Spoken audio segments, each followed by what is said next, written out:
مذاکرات کے حوالے سے طاہر صاحب سب سے پہلے بہت بہت شکریہ.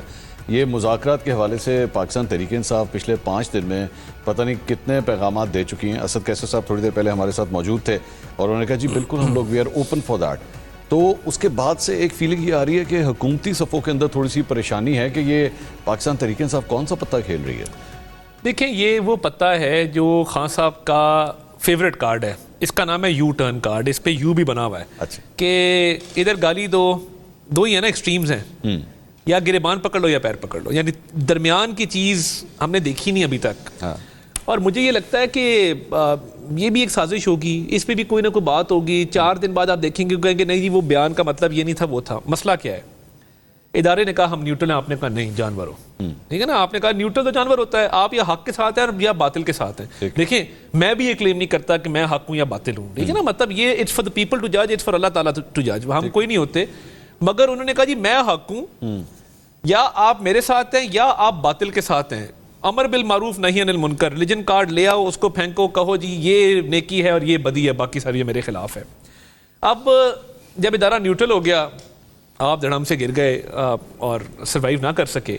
اب اس کے بعد 9 مئی کے حملے کرا کے, گالم گلوچ کر کے, آگ لگا کے, شہداء کی یادگاروں کو مسمار کر کے آپ خاموش تماشائی بنے رہے نا. آپ نے آج تک 9 مئی کی مذمت تک نہیں کی. ہوتا ہے نا بندہ کہتا ہے جی غلط ہوا تھا, نہیں ہونا چاہیے تھا.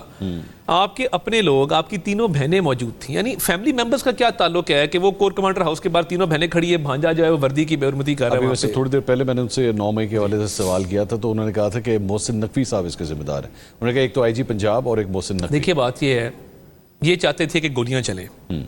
اگلی جواز یہ ہے, کیا محسن نقوی صاحب نے کہا تھا یاسمین راشد کو کہ آپ جیپ کے اوپر چڑھ کے اعلان کریں کہ ہم کور کمانڈر ہاؤس جا رہے ہیں؟ کیا محسن نقوی صاحب نے شندانہ گلزار کو کہا تھا کہ آپ کہیں کہ خان نہیں تو پاکستان نہیں؟ کیا محسن نقوی صاحب نے کہا تھا شرار افریدی کو کہ کہو کہ ہم جی ایچ کیو جا رہے ہیں؟ کیا محسن نقوی صاحب نے وردی پکڑائی تھی اپنے ہاتھ سے احسان نیازی صاحب کو کہ اس کو آپ بے حرمتی کریں؟ کیا نورین خان, علیمہ خان, عظمیٰ خان, تینوں جو ان کی بہنیں ہیں وہ محسن نقوی صاحب کے کہنے پہ کور کمانڈر ہاؤس گئی تھی؟ دیکھیں یہ تک نہیں بنتی, کتنا جھوٹ بولیں گے, مناسب نہیں ہے. آپ نے ایک سازش کی 9 مئی کی, آپ نے ہی لوگوں کی ایک ذہن سازی بھی کی نا. صرف ون آف ایونٹ نہیں تھا کہ آپ نے کہا کور کمانڈر ہاؤس پہ چڑھ دوڑو. آپ ایک بیانیہ بنا رہے تھے آرمڈ فورسز کے خلاف, قومی سلامتی کے اداروں کے خلاف. اب یہ جو کوشش ہے نا, مجھے یہ لگتا ہے کہ ایک تو ان کا جو سوشل میڈیا کا کوئی سیل پکڑا گیا, وہاں سے ہو سکتا ہے کوئی معلومات ایسی نکل آئی ہوں. اچھا, یہ سوشل میڈیا کے سیل آپ نے اچھا کیا, مجھے ذرا اس کے بارے میں انفارمیشن دیجیے گا. وہ ایک خاتون ہے عروبہ جی, جن کو آپ لوگوں نے پکڑا, اس کی اب ضمانت ہو چکی ہے. اس کے بارے میں میڈیا کے اوپر یہ خبریں چلی کہ جناب پتہ نہیں لاکھوں اکاؤنٹس جو ہیں وہ آپریٹ کرتی تھی. طاہر صاحب از اٹ پاسبل کہ ایک شخص, یہ میڈیا رپورٹس ہے نا لاکھوں اکاؤنٹ میں, آپ کے پاس کیا خبر ہے اس حوالے سے؟ دیکھیے رؤف حسن صاحب 7.5 لاکھ روپے تنخواہ کے اوپر, اور میری اس بیان کو کورابریٹ کر چکے فواد چودھری. میں جب یہ بات کرتا ہوں نا, میرے اس بیان کو کانٹریڈکٹ کیا گوہر, بیرسٹر گوہر نے, مگر یہ بات آلریڈی فواد چودھری صاحب کر چکے ہیں کہ جی تنخواہ وہاں لی جا رہی تھی, پیڈ سیٹ اپ تھا. وہ انلیگل نہیں ہے, پارٹیز کا اپنا سیٹ اپ ہے. پارٹیز کے اندر یوزلی پیڈ امپلائیز نہیں ہوتے بیکاز پارٹیز, پولیٹیکل پارٹیز کا سسٹم نہیں ہے. دیکھیں وہاں پہ تحقیقاتی رپورٹ آ جائے گی, اس کی ایک انویسٹیگیشن ٹیم بنی ہوئی ہے, میں اس کو جیپرڈائز نہیں کرنا چاہتا. مگر یہ بات درست ہے سر, اس میں آپ یہ بات درست ہے کہ ملک کے باہر سے کوئی انسٹرکشنز بھی آ رہی تھیں, معلومات بھی آ رہی تھیں, یہاں سے بھی باہر جا رہی تھیں. سو بہت سارے لوگ جو ملک سے باہر بیٹھے. اب یہ جو آپ نے بات فریم کی, معلوم انفارمیشن باہر سے آ رہی تھی, یہاں سے باہر جا رہی تھی, What's bad about that? نہیں, میاں صاحب جب لندن میں تھے تب بھی یہاں سے انفارمیشن آپ کی جا رہی تھی, وہاں سے بھی آ رہی تھی. بات یہ نہیں ہے, بات یہ ہے کہ اگر باہر بیٹھا ہوا کوئی جو لیبرمن جس کا نام ہے, وہ بندہ آپ کو کہے کہ آپ عاصم منیر صاحب کی تصویر لگائیں اپنے آفیشیل اکاؤنٹ سے اور اس کے اوپر یہ کریں, ایک مثال دے رہا ہوں آپ کو. سو اینٹی اسٹیٹ ایکٹیویٹیز کی ڈائریکشن غیر ملکیوں سے لینا اور کسی ایسے بندے سے لینا جو نہ پاکستانی ہے نہ اس کا پاکستان سے کوئی تعلق ہے. اس کو الیبوریٹ کریں تھوڑا سا. یہ دیکھیں یہ انویسٹیگیشن رپورٹ مجھے یہ بہت سیریس چارج ہے. دیکھیں میں I want the people to know کہ اگر ایسی کوئی بات ہے, یہ وہاں پہ ان کے بہت سارے غیر ملکیوں سے رابطے تھے اور اینٹی اسٹیٹ کیمپینز وہاں بھی غیر ملکیوں کے تھرو بھی وہاں بھی پروموٹ کی جا رہی تھی. دیکھیں یہ ایک کنسسٹنسی ہے نا, اس ملک کے اندر لوگوں نے لاشیں اٹھائی ہیں اور پاکستان کھپے کا نعرہ لگایا ہے. اس ملک کے اندر لوگ اپنی بیوی کو بسرے مرگ پہ چھوڑ کے آئے اور کہا ہے کہ نہیں پاکستان پہ کوئی کمپرومائز. دیکھیں میں ایز اے پاکستانی منصور صاحب چاہے جو مرضی اس کا برا منائے, نہ میری پولیٹیکل پارٹی نہ میری پولیٹیکل لیڈرشپ کوئی پاکستان سے بڑا نہیں ہے. لیکن میں یہ بالکل کوئی سیاسی لیڈر کوئی سیاسی پارٹی پاکستان سے بڑی نہیں ہو سکتی ہے. اگر پاکستانیت پہ بات آتی ہے نا, دین پاکستان کمز فرسٹ. اسٹیٹ سے بڑا پھر کوئی نہیں ہوتا. آپ نے غلطیاں کی ہیں, آپ کو بھگتنا پڑے گا. آپ نے بطور وزیر اطلاعات, چلو میں آپ کے حوالے سے سوال کرتا ہوں, بطور وزیر اطلاعات تحریک انصاف پہ پابندی کا اعلان کیا, آپ نے کہا جی we are going for this, اور ہونے لگا ہے. اس کے بعد یہ بھی خبریں آئیں کہ جناب کیبنٹ کے اندر جو ہے وہ شاید یہ ڈسکس ہوگا. آپ نے بعد میں کہا کہ نہیں, یہ تو ایجنڈے میں شامل ہی نہیں تھا. That's fine. لیکن خبر یہ ہے کہ آپ کے اوپر بیسکلی مغربی ممالک کے پریشرز آئے ہیں, جس کی وجہ سے now you have backed out, اور اب نہ یہ پابندی لگے گی, نہ آرٹیکل 6 کی کسی قسم کی کوئی کارروائی خان صاحب کے خلاف, اسد کیسر یا قاسم سوری یا عارف الوین میں سے کسی کے خلاف کوئی کارروائی نہیں ہوگی. دیکھیے پہلے مغربی ممالک کی بات کر لیں. ہمارے سب ممالک سے بڑے اچھے ریلیشنز ہیں, ہم ریلیشنز میں امپروومنٹ بھی چاہتے ہیں اور ان کے ساتھ چلنا چاہتے ہیں. ہم نے کسی ملک کے بارے میں کبھی یہ نہیں کہا کہ جی یہ میرے خلاف امریکی سازش ہو گئی, یا یہ سائفر آیا, انہوں نے تھریٹ کیا, انہوں نے کہا کہ میں حکومت ختم کروں گا اور پھر اسی ملک سے اپنے حق میں قرارداد پاس کروائی ہو. یہ ایک اور یو ٹرن ہے. کسی ملک نے ہمیں نہ ان رائٹنگ, نہ وربلی, نہ ڈپلومیٹک چینلز کے تھرو, نہ میٹنگ کے تھرو اس پہ کوئی وہ کنوے نہیں کیا کہ جی آپ اس سٹیپ کو واپس لیں. ہاں جی, ایک ڈسکشن ہوئی جس کے نتیجے میں یہ سمجھا گیا کہ ایک دہشت گرد جماعت ہے جو دہشت گردوں کو واپس لے کے آئی ہے, جس نے نیشنل ایکشن پلان پہ کوئی امپلیمنٹیشن نہیں کی. خیبر پختونخوا کے صوبے میں 11.5 سال سے ان کی حکومت ہے, جہاں پہ اس وقت جنوبی اضلاع کے اندر دن میں ناکے لگائے ہوئے دہشت گردوں نے, اور وہاں نو گو ایریاز ہیں. تو ہم یہ سمجھتے تھے کہ فارن فنڈنگ کا کیس ہو, وہ سائفر کا کیس ہو, یہ ساری چیزیں جو ہیں وہ اس میں کریڈیبل ایویڈنس ہے, اور یہ بہت پہلے پابندی لگ جانی چاہیے تھی. میرے تھے کا لفظ استعمال کر رہے, یہ سمجھتے تھے. نہیں اب نہیں سمجھتے. نہیں, بالکل سمجھتے ہیں. اس پہ ایک فیصلہ ہوا, اس کے بعد پیپلز پارٹی سے بھی مشاورت ہوئی, صدر مملکت سے بھی اس پہ انپٹ لیا گیا, اور میں سمجھتا ہوں کہ it is still out there. کوئی ابھی تک اس کا حتمی فیصلہ ہونا اور حتمی اس کی امپلیمنٹیشن ہونا باقی ہے. بٹ یہ معاملہ, لیکن آپ رک کیوں رہے ہیں؟ اب مطلب جب آپ نے پریس کانفرنس کی تھی ہمیں تو یہ لگا کہ آپ اتنا ہوم ورک کر کے یہاں پہ بیٹھے ہیں. ایک ان پرنسپل ڈیسیجن تھا جس پہ کچھ ہوم ورک ہوا.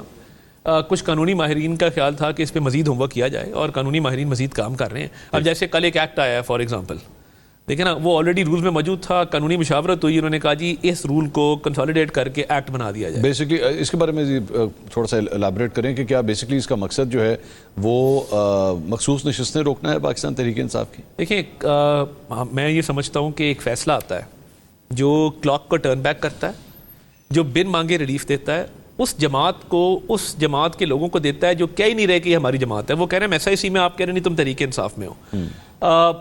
وہ نہ پٹیشنر تھے, نہ عدالت کے سامنے موجود تھے, نہ ان کا ایفیڈیوٹ تھا, نہ انہوں نے کوئی چیز جمع کرائی.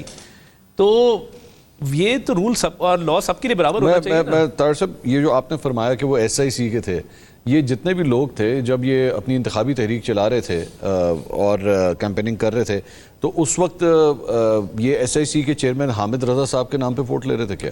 نہیں دیکھیں, ووٹ تو ان کے نام کا نہیں لے رہے تھے. کس کے نام کا لے رہے تھے؟ نام تو بانی چیئرمین پی ٹی آئی کا تھا, عمران خان. بالکل کلیئر ہے, اس میں بلے وہ پی ٹی آئی کے کینڈیڈیٹس کے طور پہ کھڑے ہوئے تھے. ہاں بٹ دیکھیں نا, قانون کیا کہتا ہے؟ قانون تو نہیں کہتا نا کہ آپ جو بات کر رہے ہیں وہی لازم ہے, مستند ہے, میرا فرمایا ہوا ہر شے پہ میں ہوں چھایا ہوا, اس طرح تو نہیں ہوتا نا.